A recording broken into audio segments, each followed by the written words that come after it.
Well, hello everyone, and welcome back to another episode of Pitch Please, the podcast where we talk about movies, good and bad, and then we try to fix them and then pitch either a sequel that we want to see or repitch the movie that we were talking about. This is episode 8. I'm your host, Alex. And I'm Troy. And so we like to do this. And so this episode and last episode, we've had some fun. We decided to take the Pirates of the Caribbean franchise, the first three. We're not talking about the first one, but last week we talked about the second one. Dead Man's Chest. Dead Man's Chest. And we had a great pitch, I feel, Yeah. for a remaking of that movie, complete overhaul of it, something completely different. Big time. And then today we're going to talk about At World's End. At World's End.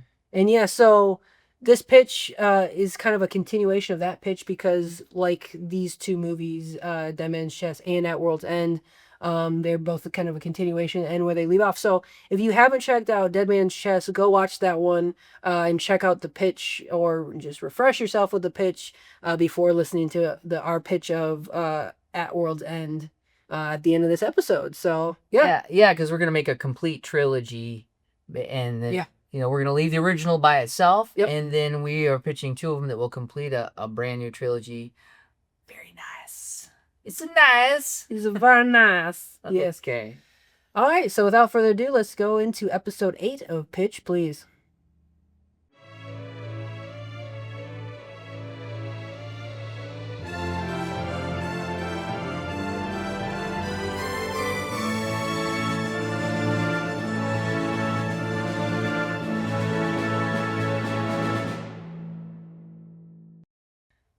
Okay, so here are the stats for Pirates of the Caribbean at World's End. It was produced by Jerry Bruckheimer again, a local Michigan guy originally. Probably hasn't been here in years, though. You might have a summer home. And directed by Gore Verbinski, who also directed the first two. And Jerry Bruckheimer also produced the first two as well. Screenplay by Ted Elliott and Terry Rossio. Also the first two. Yeah, cinematography by Darius Wolski, also by the first two. Edited by Stephen Rifkin and Craig Wood. Same for the first two. So they kept their whole staff, which is great. Consistency. It works, yeah. PD, production design by Rick Heinrichs. Also first. Starring Johnny Depp, Orlando Bloom, Keira Knightley, and Jeffrey Rush. Budget $300 million. Woo. And released on May 22nd of 707. Yeah, so this one came out a year after Dead Man's Chest. Which that's an insane turnaround, and maybe they were working on it at the same time, I don't know, but a year between these two big movies. This is a 2-hour and 50-minute, almost a 3-hour long movie. And the last one was what? 2.5. 2.5. So they're pumping out some serious. That's crazy. Worldwide or domestic gross. Around $310 million.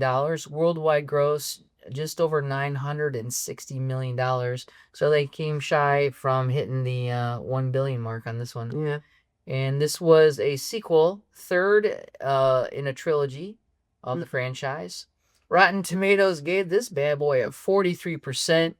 Audiences still liked it about 72%. Sounds about right. Yeah. For this one, yeah. All right, so synopsis is that Lord Cutler Beckett, wielding Davy Jones's heart, launches a brutal campaign to eradicate piracy, forcing the Brethren Court's pirate lords to convene at Shipwreck Cove. However, Captain Jack Sparrow, the Caribbean's pirate lord, must attend in person as he never appointed a successor. Captain Barbossa leads a crew, including Will Turner and Elizabeth Swann, to rescue Jack from Davy Jones's locker, using a map possessed by Sao Fang, the pirate lord of the South China Sea. Negotiations for the map turn chaotic when the British Navy attacks, leading Will to strike a secret deal with Fang for the Black Pearl. Meanwhile, Jack, trapped in the locker, reunites with his crew and deciphers a way to escape back to the world of the living. The crew returns just as tensions between Pirates and Beckett's forces intensify, with Jack maneuvering himself into a position to manipulate both sides. As the Brethren Court debates war, Elizabeth is unexpectedly made Pirate King and leads an assault against Beckett. Barbossa releases Calypso, whose rage creates a massive maelstrom where the climactic battle unfolds. And Will, fatally wounded by Davy Jones, is saved when Jack helps him stab Jones's heart, making him the new captain of the Flying Dutchman. The Dutchman and the Black Pearl destroy Beckett's flagship, forcing the British fleet to retreat. And though victorious, Will is bound to the sea, leaving Elizabeth and their unborn child behind with a promise to return in 10 years. Meanwhile, Barbossa steals the Black Pearl, but Jack, having anticipated betrayal, sets off on a new adventure toward the Fountain of Youth. And then in a post-credits scene, 10 years later, Elizabeth and their son watch as Will returns aboard the Flying Dutchman, marking the completion of his first decade-long voyage. All right. So, first off, and just, you know, talking about this already, it seems like Story Stew. Where Yeah. they just... That's a great way to put it. Yeah, Story Stew. That's a new one. I should remember that one. They just throw in everything in this movie. And they put Pirate Lords, Brethren Courts, Singapore, South China Sea, pirates from around the world. Davy Jones's locker. They're just, let's just, Calypso. We're just going to find an old shoe. We'll throw that in there too, you know, the whole thing. So let's get into, Oh my God. first off, why don't we start off with what you were going to say about, well, first off, okay. So this is great. And the first time I saw this movie, I was so confused by this. They are in the Caribbean. Yes. Like, you know, Jamaica, St. Bart's, Tortuga. Yep. And the movie goes from the Caribbean, the namesake of the movie, Pirates of the Caribbean. Yep. And they end up in Singapore. And it's like if you were getting popcorn at that point, you know, obviously it's in the beginning, so you probably weren't. But if you were coming in late, you don't know what the heck's going on. So they get to Singapore. Yep. And so we did a little Googling here. Yeah, we had to look this one up. This is so dumb. All right. So to sail from Singapore to Jamaica, it would take approximately 50 days based on a typical cargo ship speed. Yeah, now today's days, yeah. Yeah. Covering a distance of about over 12,000 nautical miles, making it a long journey across the Indian Ocean, the Suez Canal, which did not exist, the Atlantic Ocean, and the Caribbean Sea. So it would take 50 days with the Suez Canal. Yeah, in a cargo ship that's got, you know... In a cargo ship that consistently moves yeah. in one direction. Yep. So they go from... Oh, I just rubbed it in my face. Like, what the hell? They went from the Caribbean and decided to sail for what? Who knows, like 3 months to Singapore. Yes. And I'll hand it over to you. Yeah. Sir. So it establishes at first that they're looking for these nautical charts to get to the end of the world. But then they say something that I thought was just them trying to be deceitful, but ends up being legit. They're looking for a ship and a crew.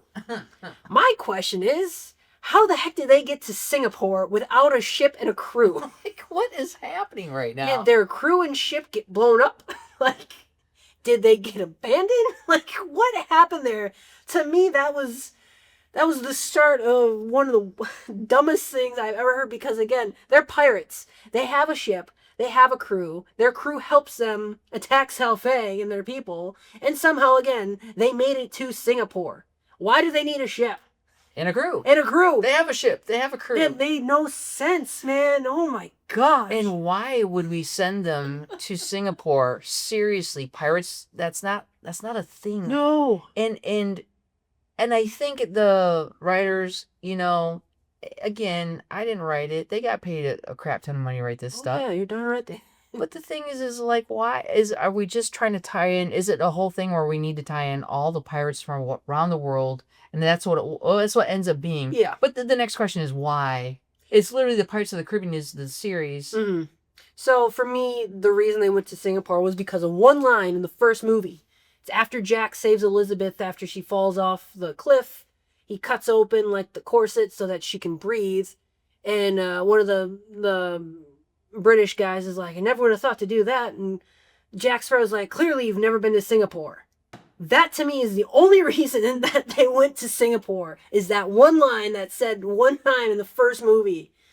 There's no reason for them to go other than that one thing he said in passing. So the Singapore sequence is basically Rogue One for Star Wars. A lot of good people died to get us this information, and thus spawned, Rogue One, right? Yep. So it was clearly you've never been to Singapore. Well, let's make a whole sequence about Singapore. Yeah, why not? No, just no. That's not. Oh my god. That's not good. Yeah. Okay. It was bad. Okay, I'll try to say some positives. I don't have too many. I don't think I have any for this, but I'd force myself to make a few positives, but I still thought that they kept the comedy good. Yeah. Like, they did have some funny moments. I enjoyed Elizabeth, loaded up with pistols galore. Yeah. Setting them aside. She's got bombs and shotguns. That and was stuff. fun. That was a fun little bit. And, again, as always, the sword fighting in this was a ton of fun. They had great set pieces for sword fighting. I thought that was all good, but... Yeah, the sets were great. The PD was fantastic. Costumes were fantastic. No real gripes there. Lighting is always great. The thing with the cinematography, yeah, they did get a little dark. A little dark. The cinematography in the movies were really just they're straightforward and not too dramatic. Yeah, nothing wrong with that. Shots are always clean. Yeah. And full of detail. So you can't really pick apart the DP's work there with the filming, and CG is pretty solid in this one. Mm-hmm. So the detail really comes into the backgrounds and into the production design for sure. But Singapore, come on, give us a break. Anyway, moving forward, they talk about how Beckett is controlling the Flying Dutchman and Davy Jones's ship by taking Davy Jones's heart, putting it on the ship of the undead, and aiming guns at it, threatening him to shoot the heart if he attacks him. Why would you do that on his ship? Why wouldn't you remove it in a place that's not going to get rocked by the ocean? Why would you keep it on that ship? Just say, hey, man, here's how we solve this problem. Hey, Davy Jones, brother, we got your heart on land, which you can't get to. Remember, he can't walk on land. Yep, exactly. And, we got men aimed at it. And if they get a signal or whatever, we'll just shoot it and you'll die. You don't put it on his ship. Right, especially a ship that he and all of his crew can materialize in and out of. Right, they become part of the ship and you can't see them there. Right, and they can just appear, and then they're all undead. So if any scuffle were to happen, Jones's men would be fine. He would be fine because he doesn't have a heart. Uh-huh. And, before I'm sure anyone could shoot a cannon off and blow it up, he'd kill them because they can just materialize in and out of the ship. Yeah. And the chest would protect it from any stray bullets that would be too small. To me, he could have easily killed off. And then another thing that I thought, too, is Jones and all his men are, undead. And then all the British East India Trading Company guys on there are alive. The Flying Dutchman can submerge underwater. Right. And just appear. Why the heck would they not just submerge underwater with all these living guys, drown them, and then come back out, and now you've got the heart, easy peasy. Plus, you can't shoot a gun underwater because the gunpowder gets all wet. And they establish that later on anyway. Exactly. Seriously, that's a little kid question. Why don't they just submerge the ship and kill all the living people on it? So not thought out. Because that is something that they clearly established you could do in this movie. Yeah. Oh, my goodness. So just take the heart off the boat, put it on land, and then threaten it. There you go. That is simplest fix. It would have saved a lot of confusion, a lot of heartache. Yeah.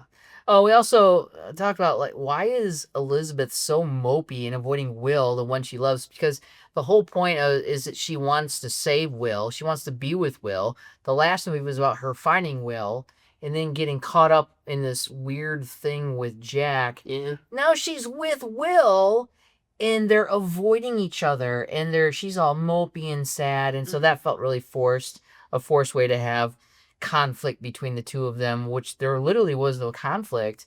She was a mopey goth girl sad emo. And he was too afraid to talk to her. And he didn't have the stones to talk to her. So that was bad storytelling right there. Yeah, again, it's like, why would she not tell Jack that she killed, or tell Will that she killed Jack?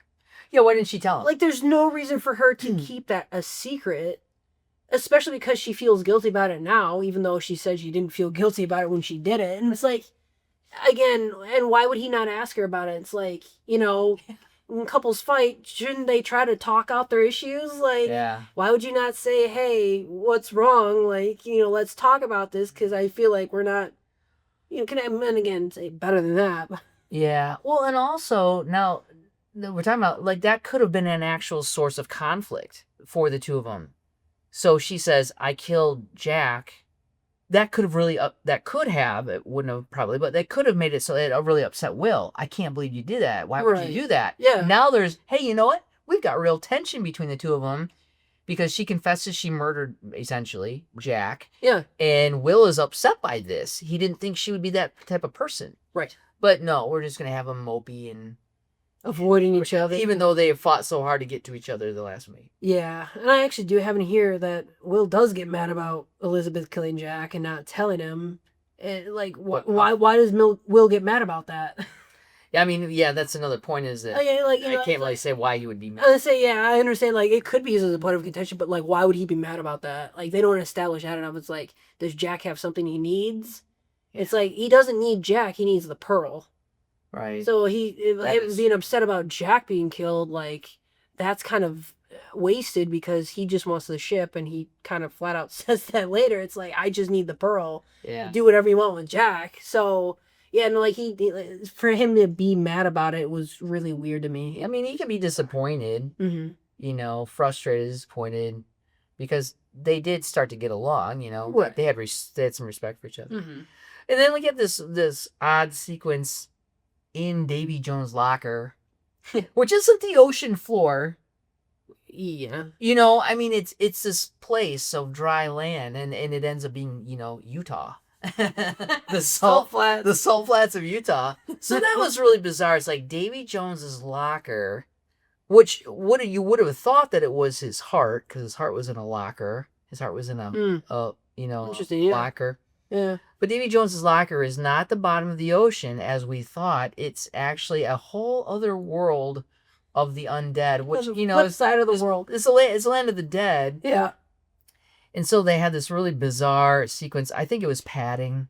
A lot of padded story. Like they needed. Like it was a 3-hour movie. We had to be padding for it. Yeah, we need to make this long movie. For me, it was kind of there to establish Jack had gone insane. Because they do bring back later, he like sees himself talking to himself. And so I think that whole sequence with him in the locker was to establish that. Yeah. But I think it was dragged out way too long. Did you think that him being insane actually played into the story in a meaningful way, though? No, and maybe to me, I could see how they might be trying to use that as like a visual representation of maybe his own inner monologue. It's like, sure. He's always, like, in the first movie, he was always planning and plotting and stuff like that. And so maybe that's how he plans and plots, is like he talks to himself and like imagines himself doing that. And maybe they wanted to show it in a visual way. That's the only thing I can think of for that. But again, it's like, I don't think it furthers the character. It doesn't really further the plot, other than like, he made a little bit of comedy. He comes up with the idea of like, hey, I stabbed the heart of Davy Jones and I can sail the seas forever. And that was kind of like the only real thing that comes from him kind of going crazy, talking to himself. And so, yeah, I don't know. I thought it was kind of funny. I mean, it was interesting. I don't mind it. Completely unnecessary. It was unnecessary. The idea of the crabs picking up the ship and moving the ship. How do the crabs know where to move it to? How can crabs lift the ship? How do they know where to move it to? How do they know that they need to move it to the edge where his friends conveniently find him later on? It was just, to me, it was story padding. And, all right, so let's be realistic here for a second. You make a movie, the longer the movie, the more it costs, but you don't sell the tickets for any more money. Right. So the tickets for the movie are the same as an hour and 45-minute movie. Right. But yet now you've invested, hundreds of $1 millions into a 3-hour movie, which means it can play less times at the movie theater during the day because it's longer. So which is less tickets sold, which is less money made. Which is less money made. So from a producing standpoint, making a movie, let's make it longer and longer, and let's pad it with crabs carrying a ship to the edge. It's not necessary. Well, the only other thing I can think of using that is to establish that the Black Pearl isn't destroyed. But that's my biggest thing. It's like, why would it not be destroyed in the locker? It was demolished and crushed to death by the Kraken. Yes. So why is it in perfect working condition? Yes. And I think that's another reason that they showed it. And again, they overplayed it. They let it go on way too long. But it's like, okay, here's Jack. He's alive and well. And here's the Black Pearl, alive and well. Can float on water, can make it back. But again, why would it be fixed up going to the locker? Yeah. After being crushed by a giant squid. Well, and then it makes you wonder too, did the writers and story designers, did they think of these two sequels together, right, as a continuous story like they've designed it to be? Or did they actually just do one and go, oh crap, we need to come up with a second one. Oh crap, we need the pearl back. Because why would you destroy the pearl and then make it whole? It feels like a big mistake. Yeah, well, and again, I mean, the way they ended Dead Man's Chest, they ended it with a clear intention to make another one. Yeah, absolutely. And again, this came out a year after, so they were probably in the process of making it when it came out. So clearly there was some forethought of, they were going to bring the pearl back. So again, like you said, it's kind of an oversight to destroy the first place, but then have it come back totally fine in this one, just to have it back. So even to solve that problem, show, if you want to do the padded scene where you're going to show Davy Jones' locker, show an absolutely destroyed pearl, and the crabs put it together. I don't like the idea of the crabs, but, have something or like his dead crew, because it's so weird that he's the only one there. It's Davy Jones' locker. There's lots of dead people there. There's probably lots of former dead crew of his there. Right. So they could have made the sequence into one where he runs into old crewmates, they rebuild the ship, and then he has a new crew of his old crewmates. But no, they just say, oh, it's fixed, don't worry about it. Well, I mean, Davy Jones is in, locker is in, the land of the dead and the undead and stuff, but I think that's supposed to be, the place of punishment. So I don't think everyone goes there. Because they're pirates. That's true. It's a pirate ship. That's pirates. That's true. Well, one thing I was thinking about too is it would have been more interesting if the pearl was just destroyed. Now Jack doesn't have a ship. Yeah. And now him wanting to take over the Dutchman and become, sail undead forever would make more sense because now he doesn't have the pearl. Yeah. It's like, okay, how do I live forever? Or I could live forever and get my own ship that no one could take from me unless they kill me. That would have been a more interesting motivator to me. It's like, okay, the pearl's destroyed. I'm going to get revenge on Jones for destroying the pearl, and I'm going to take his ship because my ship's gone. I think that's a way better solution. That would have been a more interesting story. Yeah.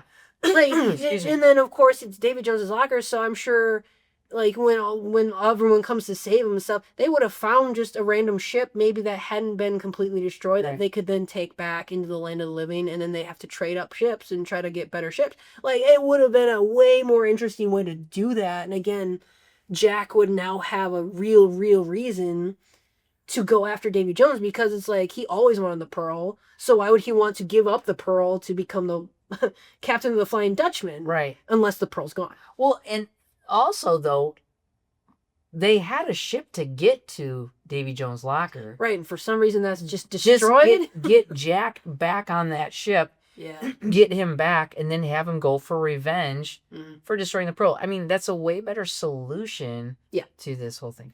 Okay. Yeah, so probably shouldn't dwell too much more on that because we've talked about that a lot, but yeah, I think we fixed it in a good way. I think that would have been a much better fix. Way more interesting. Another thing about the locker, though, that I did think was weird was I think at least a day passes after his crew comes to save him. Like a day or two passes, like it's day to night, and then someone's like, I have fear if we stay here any longer, if we don't get back today, we're going to be stuck forever. It's like, why? Yeah, why is that? Like, pretty sure you've been here like over 24 hours and you're not stuck now. So why would staying any longer keep you stuck? Again, tiny little thing. Yeah. Just kind of thought that was weird. For me, some of the parts with the acting with Calypso and with Sao Fang and with all these pirates from around the world is okay. Props to these actors. You did a great accent, but your accents are so strong. We had to watch it, at least for my sake, with the subtitles on, with closed captioning on. And not only that, but the language that's used is, some of the words I never caught before is like, oh, is that what they're saying? It's this old English weird language that the pirates speak in, and not only that, throw on top of that the thickest, the Calypso accent, it's so thick. Oh, the David Jones in the locker. And he's like, what? And then the other ones talk. So yeah, an actor's got to do what an actor's got to do, and props their accents are, in my opinion, spot on. Right. But dude, people gotta understand your movie. You gotta be able to understand what the heck they're saying. A little bit. Just reel it back a little bit. Don't make it so intensely. Hint of an accent. Yeah. Maybe slightly more than a hint, but don't strike it all the way home. Yeah. So also, again, they're all speaking English, but yeah, they're all beside the point. Yeah. The guys from Singapore and they all. This is not a movie that you subtitle because you're trying to watch the actions, but so I get that. But again, just on things to point out. On a side note, I was in England and Ireland and Scotland this summer. That's right. And I was just so determined that they were going to have these accents that were so, intensely, I'm an Irishman, here I am, Well, you know what? Their accents were more subtle than I've ever imagined. It's just really subtle. That, and in Scotland too, they had accents, but they were so subtle that I would say from my accent as somebody from Michigan versus somebody from Texas, that's the difference between the two is so much more intense. Right. So okay, we're hyping on the accents. I am, at least, but the thing is you don't need these crazy accents. Yeah. So I will say one thing that I did really like, I think probably the strongest part of this movie was kind of Norrington's arc through this whole thing. Yeah. Honestly, his arc through the whole series. So, like, the first movie, he's a man of station, and, like, we see him trying to complete that station, but, again, he fails and doesn't get to it. Then the second movie, he's disgraced. He's lost honor. He's lost his station. He's lost his crew and men like that, and now he's trying to regain some semblance of honor, some semblance of notoriety. And he gets that in the very end by talking to Beckett and stuff like that. And then this one, he's promoted to an admiral. He's back to his station and stuff, and he's back to what in his mind is honor. And over the course of the movie, we just see him kind of realize, like, I'm working for the bad guys here.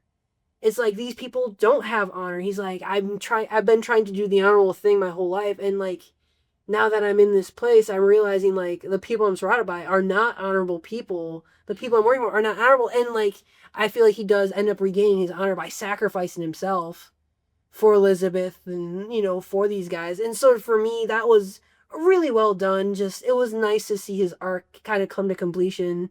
And then in the end, he sacrifices himself for Elizabeth, which I thought was a great way to tie up his story and his character. He did a great job. The actor did a great job, and then I really liked him as an actor. Yeah. And that was a good overarching storyline for his character for sure. So yeah, he was a very, very well developed character.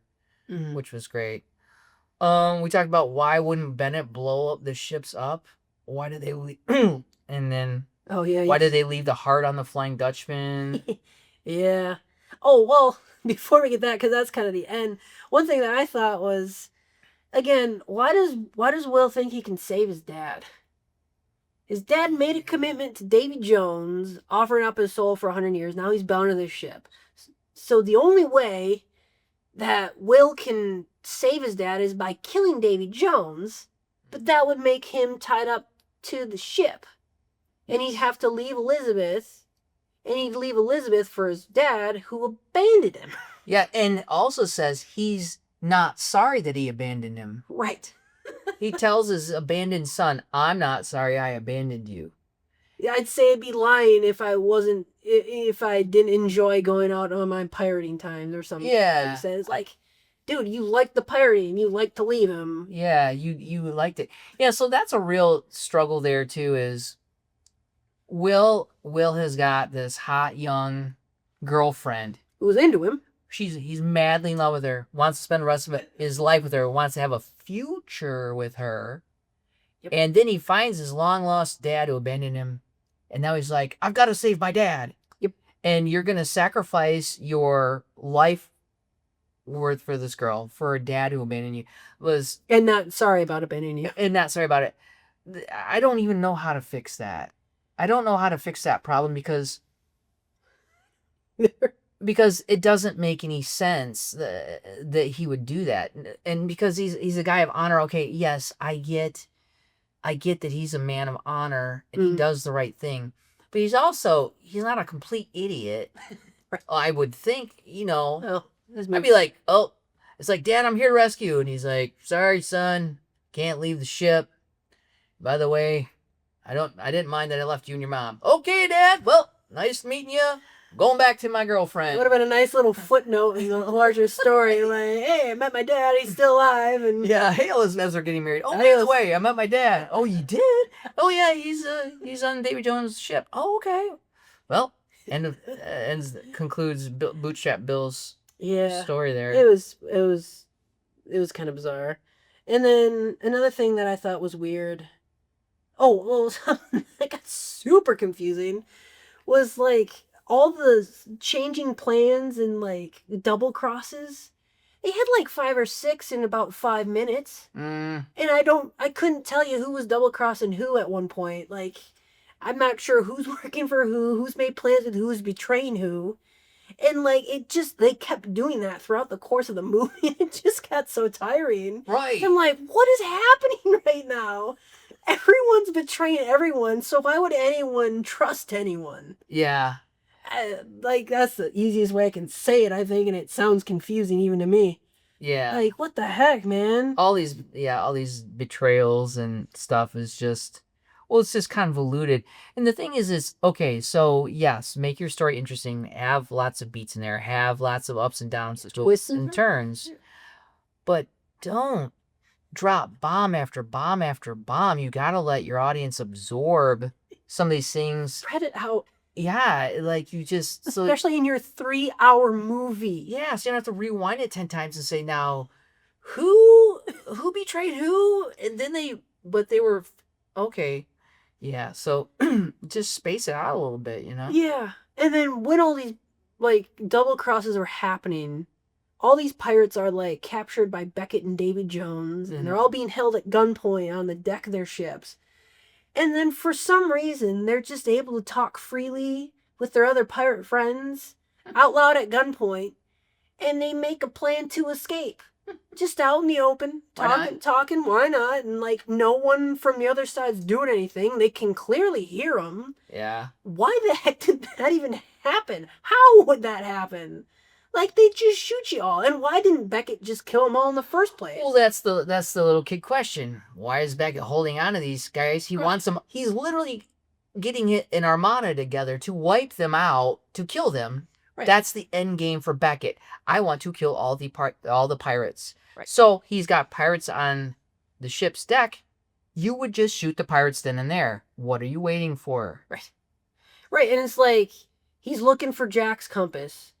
He could easily just blow up the ships and have Davy Jones go to the bottom of the ocean, find the compass with his undead sea people, and then come back up and give it to him. Well, there you go. Problem solved. Like, that's actually true. That's a good way to solve that Why would that not happen? Again, it's like, you gotta have the movie the movie's gotta happen. Your main character's gotta make it to the end, but yeah, come on, like, at least cut off the exits a little better, or try to. Yeah, right? Oh, man. Close off the exits for conflict and force them into it, at least, for sure.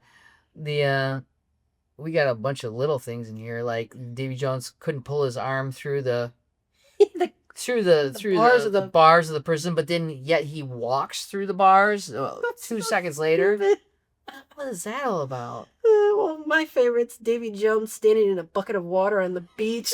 That was ridiculous. With their trying to look intimidating, doing their negotiation, but he can't go anywhere. So it's like if you're beyond his arm's length or sword point, you can just like I know you can just mock him. Just mock him. What's he gonna do? He can't step on land. Like that was the stupidest thing. It was pretty dumb.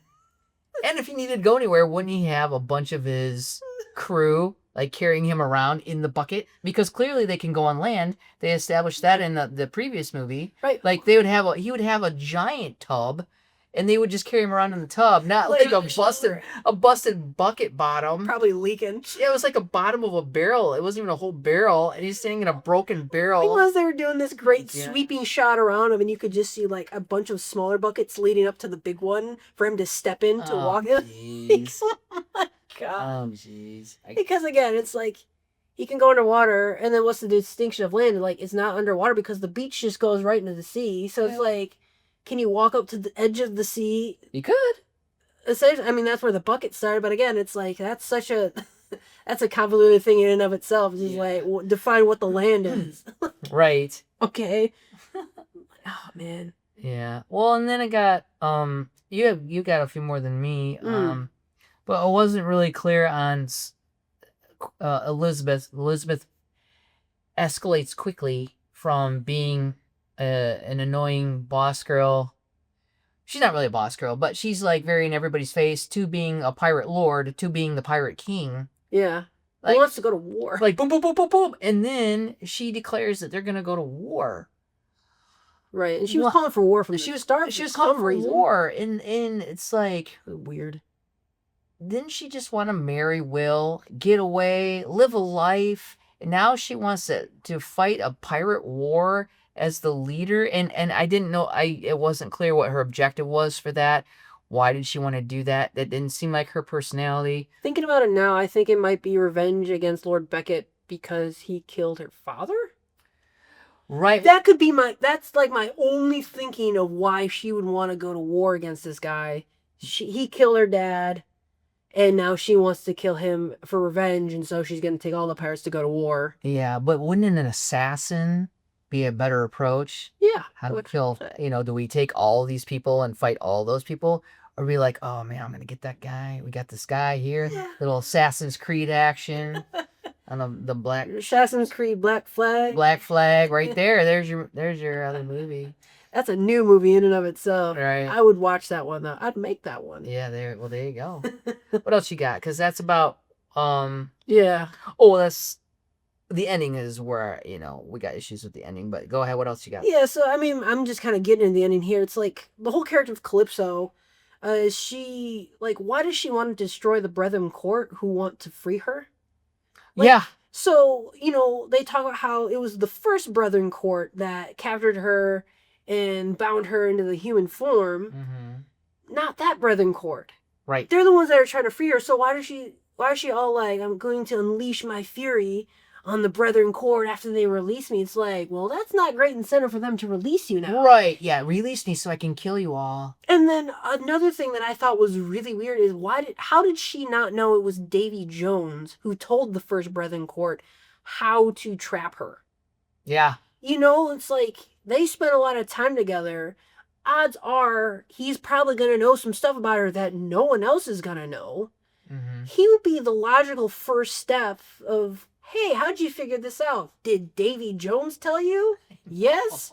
Huh. He's dead to me now. Like, yeah. It's kind of weird to think, like, she's so love blind with this dude that she wouldn't think for a second he'd betray her because he all pissed at her. Like, yeah. That was really weird to me. And again, it was dumb.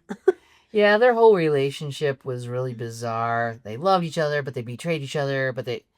Like, get your story straight. Or at least, how about this? At least have a story. Because I don't even feel like, if it was there, I didn't quite catch it. But what was the story behind that whole I love you, I hate you thing? And I think it was there. Yeah, no, that happened like Davy Jones said, I waited for 10 years to see you. And then when I went to see you, you weren't there. She's like, it's in part of my nature. It's like, that is such a weak thing to do. it would have been so much better if she was like, I was like, I was like, someone kept me from coming. Yeah. Like, I wanted to be there, but I was kept away from you, and I was trying as hard as I could, but I couldn't get there. Well, now that changed it from she ghosted him, right, to she was trying to get there too, and they still both really love each other. And now what he thought was her abandoning him turns out was her being, held back and kept from him, even though she was trying to get there. How guilty would you feel now if you're the reason that she's trapped in there? It's like that. And again, knowing that she still loved him, like, that would have been a much better, more interesting love story connection thing that they had, that might would be way more interesting to see resolved. Yeah, and what if he didn't forgive her too? And that's why he doesn't forgive her, and so she gets mad and becomes the whirlpool. Yeah. And she trying to kill him. Great reasons. So these are, good ways to solve these problems that. Yeah. Yeah, it's really weak when your answer is, it's just in my nature. My bad behavior, please accept me for my bad behavior. It's because that's who I am. Because that's who I am. I think at this point of this particular story, that's not a good idea. I think in other stories, like more personal dramas, with where relationships are on the line, that could be fun and that could be some good drama, but not in this one. No. Yeah. All right, so kind of getting into the tail end of it here. How did the fish people not become fish people anymore? Oh, well, that's a great... I didn't think about that one. I had that in my notes here. It was dumb, but that just magically happened because... Davy Jones dies. Davy Jones dies, yeah. All revert back to human form? That was weird. That was stupid. Well, then also, Jack making a parachute to escape with Elizabeth out of the Maelstrom Lake. What the heck happened there?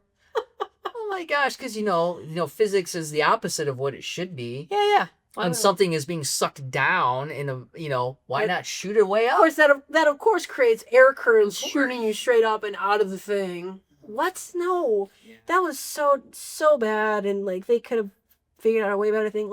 They showed Jack, slicing ropes and getting launched into the air the whole movie. He could have easily done that with Elizabeth to make it back onto the Pearl as it's coming out of the whirlpool. Come on, guys. Yeah, that was exceptionally stupid. God. I'm sounding so mean. They made their movies, but really, somebody read the script and goes, "This is a great idea," and other people went, "Let's do it." Yeah, this is a great idea. He'll fly in a parachute that's never been invented before.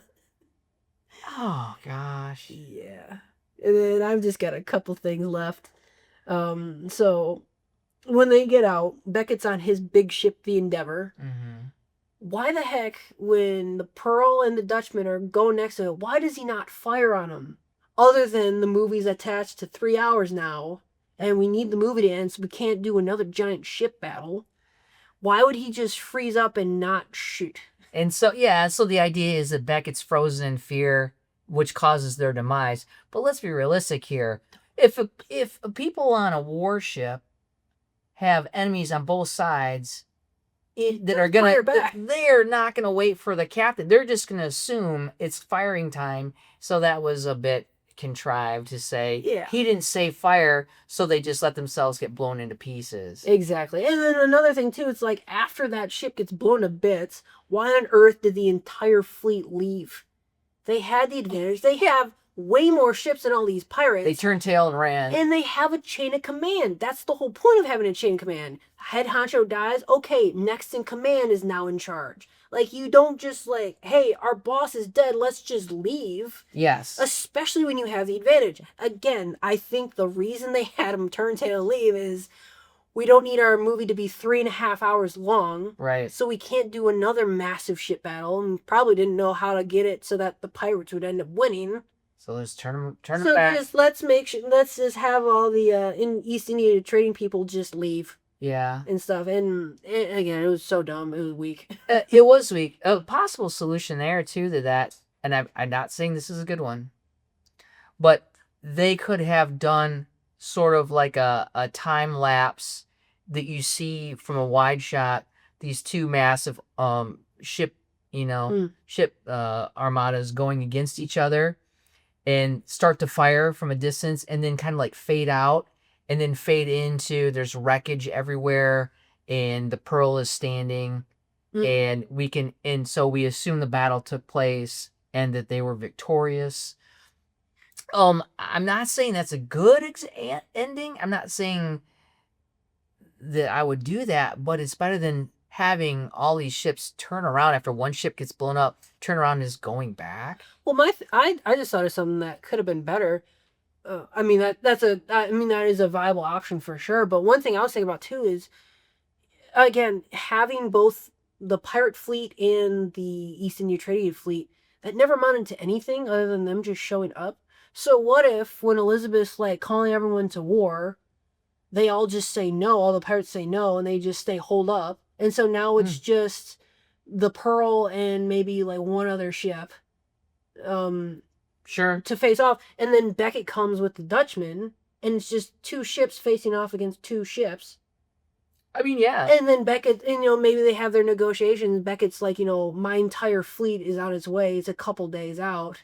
Like you have nowhere to run because we, dominate the seas. You can go back to Shipwreck Cove, but we'll just bombard you.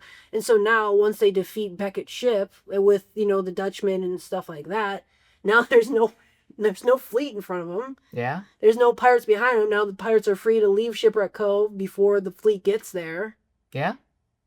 I mean, that's another possible simpler solution, I guess. Simpler. Plus, there's less CGI. Yeah. Because, again, those fleets amounted to nothing. They were just there in the background. They were just a little bit of eye candy. To build up stakes. Yeah. Oh, look how big these stakes are. There's an entire armada. Either way. Well, you could have simplified it. Yeah, it was a little bit weak for sure. Yeah.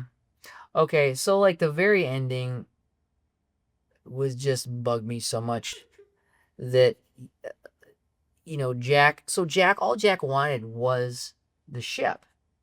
Like he wants a ship. He wants to sail forever. He loves the idea of sailing forever on the open seas. That's living forever. That's his dream, and living forever. And then they twist it in a way so that, and then Will just wants to live with Elizabeth. So we have these objectives that when you're going to wrap up a trilogy, you wrap up these objectives, you make it nice, neat bow. It's all said and done. Yep. But what they do is, so Will wants Elizabeth, Elizabeth wants Will, Jack wants to sail the seas forever. Awesome. Mm-hmm. That's how you end it. Right. Oh no, we're going to make it so nobody gets what they want. What a dumb ending. They go... For a trilogy. For a trilogy. They're like, no one's going to get what they want, and it's going to be romantic. No, it's not. Let's have Will stab the heart of Davy Jones, which condemns him to eternity of sailing, which he doesn't want to do. Right. Away from Elizabeth, which he desperately wants. And then Jack is screwed over with nothing, and he gets nothing. He loses the Pearl again. He loses it. It's a tragedy. They made this comic book movie, not comic book, but they made this idea of a fun movie into a tragedy needlessly. I was so pissed. Well, that they did these choices. And the reason I think you could probably get so pissed, and it pisses me off too, is because earlier in the movie, when Will's talking about like how he's gonna free his father and he knows he's gotta kill Davy Jones to do it, Jack lays out the whole plan of, let me stab the heart. Yes. I'll free your father. Yes. From his oath. Yes. You'll get to sail off with Elizabeth, and I'll get to have the Dutchman and sail forever. That's literally laying out how the movie should have ended. He laid it out perfectly. And of course, Will, being Will, is like, you got to do the job, and that makes him kind of like twitchy. But again, it's like, that was the perfect ending. And then they don't do it. And they don't do it. So stupid. And you know what? I bet, and I'm not a gambler, but what did we say this movie made? This movie under $1 billion. Just under $1 billion. What I say, if the ending was different, people would have resaw it or rewatched it at the movie theater. Mm-hmm. I bet it would have made $1.5 billion. Yeah. I bet it would have gone into $1.5 billion because people want to see Jack and Elizabeth together forever, and Jack Will and Elizabeth. I'm sorry, Will and Elizabeth, thank you, together forever, happy, and Jack sailing the seven seas, happy. That's what people wanted to see. That's what they set up, Yep. and they just took away those things, and it was so frustrating. Who wants in the idea of him showing up once every 10 years and them having a romantic time together?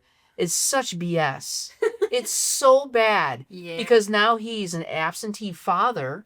You. She's a young, hot woman. She is not going to wait around for this guy she only met. Honestly, let's be honest here. She probably met him 3 months ago, 4 months ago. Fell in love, was going to get married with him pretty quick. Maybe They from the first movie, they grew up as kids. They knew each other from childhood. but they didn't have a relationship. But what I'm not saying, like a romantic relationship, no. What I'm saying is, the dude's condemned to come on land once a decade, which means, let's be honest, they're never gonna see each other. There's no way she's gonna throw her life away for this. It's not romantic. It's stupid. It's a tragedy. It's a tragedy. Yeah, 100%. And I can't believe they lay it out like you said. Mm-hmm. This is how it's gonna go.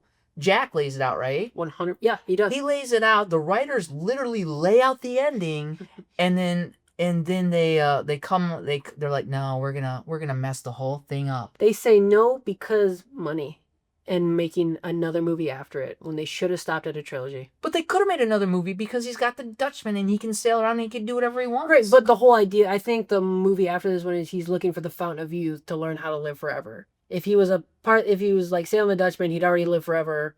That gets rid of your reason to do it. But you could have just done something with Jack and Elizabeth, and then Will and Elizabeth, and then Jack shows up with the Dutchman to help out. Yeah, and the Fountain of Youth is stupid. It's not even a piratey thing. No, not really. Anyway. Yeah, all these pirates are obsessed with living forever, not so much so with gold. Like, what's up with the pirates who just search for treasure, so man? True. Like, the pirate treasure is like a key element to the pirate story, but all this stuff that they're going for is just like ways to live forever, not necessarily gold and jewels. Like, come on. Yeah, they really spiraled into let's talk about the undead. Let's talk about death, and let's talk about being not dead when you're dead, and don't worry about the gold. And it's just because they have on the Disney ride, they have a few skeletons. Yeah. Well, a lot of skeletons, I suppose, but. I mean, literally, like, you're right. They don't even care about treasure. They're about living forever and finding dead man's hearts. In the first movie, they cared about treasure a little bit, and that was it. For a second. Like, it was kind of there. Yeah. Oh, man. Anyways. So that is our thoughts on At World's End. Yeah, we found a lot that needed to be fixed in this one. And again, with a budget of $300 million. In a runtime of 3 hours, practically, like, you would think that they would put a little effort into fixing some of these, but my guess is they probably rushed through it all because they got it out within the year. Yeah.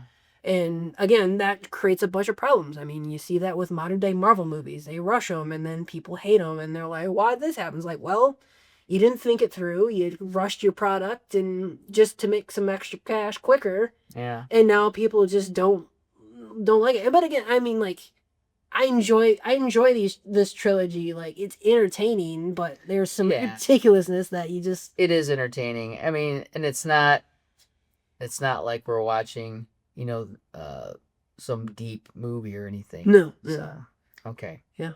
So, Alex, why don't you take us in? We're going to go, and can you give us our pitch, please? I can indeed. So... just to recap a little bit of our pitch from last time, because that does tie in again with this one, one goes into the next, as we established the Trident of the Sea as like kind of this new thing, controls the sea, that's what they're going for. Will has this ring called the Eye of the Sea. Or the Eye of the Storm. Eye of the Storm. A ring called the Eye of the Storm to help unlock... Go ahead. Yeah, to unlock the Trident of the Sea, and Trident is hidden somewhere in El Dorado, in the things. And so at the end of the last movie, Jack kind of steals the ship of his love interest, Prescott, and Will is captured by Davy Jones. Davy Jones says he'll destroy everyone if he doesn't get this Trident, but he can't get it himself because it's on it's in El Dorado, which is somewhere inland. And so that takes us into Act 1 of our new pitch for At World's End. It starts with needing to say will from Davy Jones. So Elizabeth and Prescott are kind of left together after Jack steals Prescott's ship. And so they go together to sail after Davy Jones and free Will. In the ship, Will meets his dad, Bootstrap, who tells him about the Eye of the Storm ring that he has. Yeah, he tells him that it's this key to unlock the trident of the sea, and that Davy Jones doesn't know how much he needs the ring. Like, he knows he needs it, but he doesn't know how important it is. And so Bootstrap also gives Will this old tattered map to El Dorado, which kind of shows a layout and how to get there. And then Elizabeth and Prescott catch up with Davy Jones's ship, and a battle ensues. And during the chaos, Will escapes and makes it back to Elizabeth and Prescott. And they're able to kind of cripple Davy Jones's ship and make their escape to sail after Jack. And just in the spirit of doing what we want in the story, we're going to make El Dorado is supposed to be somewhere in Central or South America. We'll have somebody say a sentence like, well, that's where they think it is, but it's actually here in the Caribbean. Yeah. So we'll solve that problem with one sentence of dialogue. There you go. Okay. Act 2 starts with Jack finding himself sailing in circles while trying to use his compass. It keeps pointing him to Prescott, no matter how hard he tries to change it. Prescott, Elizabeth. Oh, Prescott, sorry. No matter how much he tries to change it. Prescott, Elizabeth, and Will end up being found by Jack in the middle of the ocean. Jack tries to justify himself, always going for an angle. After some arguing, they all agree to go after El Dorado together, using the map and the compass. While sailing, Jack tries to woo Prescott, while Will and Elizabeth work through their own issues with Elizabeth and Norrington.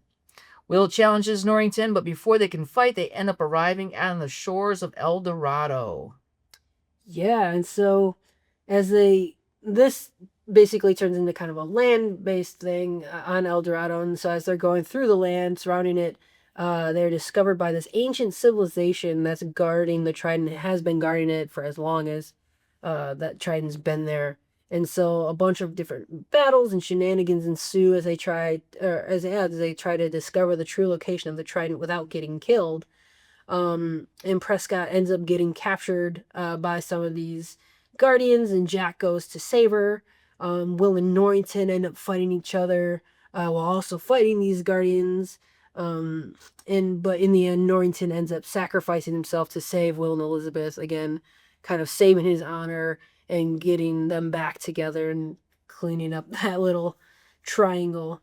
And so Will and Elizabeth find the trident in El Dorado, and Will uses the ring to get it out. And this kind of causes the island to start collapsing into the ocean. And Will, Elizabeth, Jack, and Prescott escape, only to find Davy Jones waiting for them just offshore. Davy Jones brings back Barbossa, his crew, and the Pearl from Davy Jones' locker to fight on his side against the others. The last massive battle between the three ships takes place. Will uses the trident to make a whirlpool, and he fights alongside Elizabeth and against Davy Jones. Jack and Prescott battle Barbossa for the Pearl, and in the end, Will and Elizabeth defeat Davy Jones, and Jack and Prescott defeat Barbossa. But Prescott's ship is destroyed in the fight. Will ends the whirlpool and loses the trident to the sea forever, winning the day. So it's gone. Yep. Will and Elizabeth ask Jack to marry them, which he does. And then the newlyweds take the Dutchman for themselves, and Jack keeps the Pearl, and Prescott goes with Jack on the Pearl. The end. And that would be the end of the full trilogy. Yes. And no more movies after that. None more. No more. No need. I suppose for money purposes, if you wanted to, you could. I think it's set up better this way anyways. Yes. But that's how we would do it. So everybody gets what they want. Yeah. Yeah, absolutely. Because that's a good Hollywood ending. Everyone gets what they want. Very good. Yeah. Yeah. Well, that's been our pitch for episode 8, Pirates of the Caribbean at World's End, and the ending of the series. We hope you enjoyed it. Again, we don't have all the answers. We don't say that we do. But hopefully you enjoyed it, and if you like it, let other people know about it. Like and subscribe, and catch us next time on Pitch Please. you.